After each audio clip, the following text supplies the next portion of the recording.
Presidential politics on this Thanksgiving evening. Donald Trump's Mar-a-Lago estate is about as far culturally from the 17th century Plymouth Rock as you can get. But the Florida resort has become the site of a working holiday for the man who is set to move into an even more impressive digs in January. The president-elect is still busy trying to figure out who's coming with him to the White House and who he can convince to stay right where they are. Correspondent Peter Ducey is with the team in Palm Beach, Florida tonight. Good evening, Peter. Good evening, Doug. Before most American families even turned on their ovens today, the president-elect turned up the heat on an American company, showing that his first post-election holiday would not be spent laying low. Before his Thanksgiving meal, the president-elect was trying to make a deal, tweeting this morning that, quote, "I am working hard, even on Thanksgiving, trying to get Carrier AC Company to stay in the U.S., Indiana. Making progress, will know soon." The air conditioning and refrigeration company that announced a plan to move 1,400 jobs to Mexico earlier this year didn't take long to respond, posting from its account, quote, "Carrier has had discussions with the incoming administration, and we look forward to working together. Nothing to announce at this time."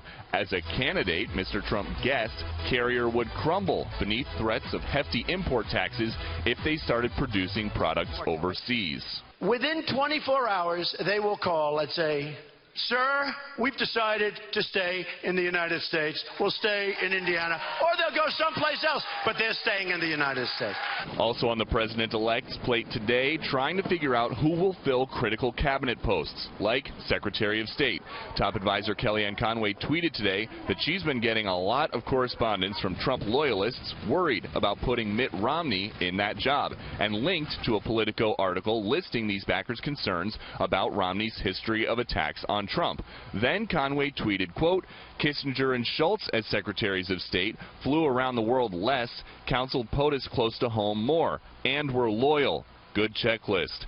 That intriguing tweet follows another confusing day of will he or won't he with Dr. Ben Carson, who says the president-elect wants him in the cabinet as Housing and Urban Development Secretary and is now going out of his way to make sure everyone knows he's not hesitating because he's worried about a lack of relevant experience on his resume. In terms of complexity, I can guarantee you that very little of it comes close to neurosurgery, and particularly complex neurosurgery.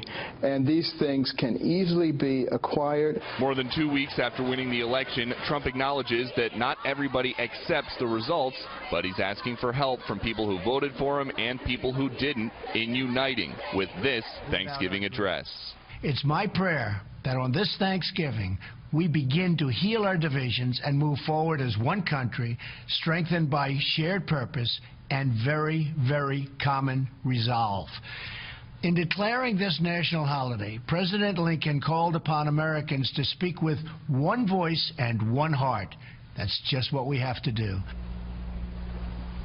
More than 40 years ago, Marjorie Merriweather Post, who built Mar-a-Lago behind us, tried to leave it in her will to the federal government to be used someday as a presidential retreat. But it never worked out until this Thanksgiving, where the man who eventually bought it is using it as a president-elect's retreat.